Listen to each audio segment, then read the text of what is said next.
Albany, how students perform on state standardized tests will no longer be a required factor in assessing the work of teachers. The state legislature on Wednesday voted to eliminate a provision that required that a significant percentage of a teacher's evaluation be based on student achievement test scores. Advertisement: the bill, which changed the powerful teacher unions have pushed for years. Cuomo is expected to sign into law, would make the use of test scores optional by local districts.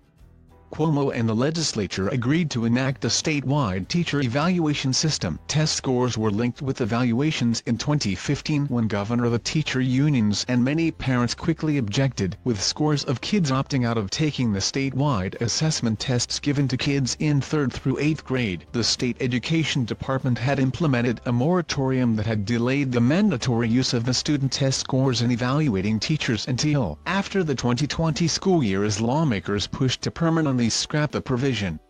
Legislation that passed looked like it was set to sail through in 2018, but wound up dying in the Senate when the Republicans who controlled the chamber at the time tried to link the legislation to one that would expand the number of charter schools.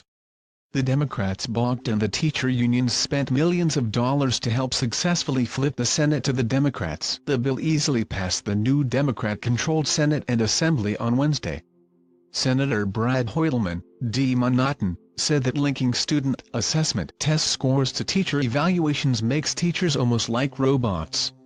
This is a profession we need to continue to lift up and provide them greater leeway and creativity, Hoylman said.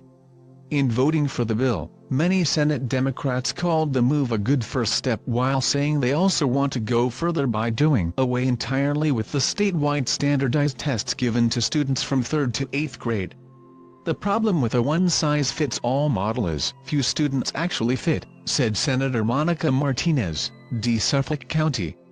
Andy Pallotta, president of the New York State United Teachers, hailed Wednesday's bill passage and vowed we will continue to advocate for a meaningful assessment system for New York students that will measure student progress more accurately and address the concerns raised by teachers and parents alike.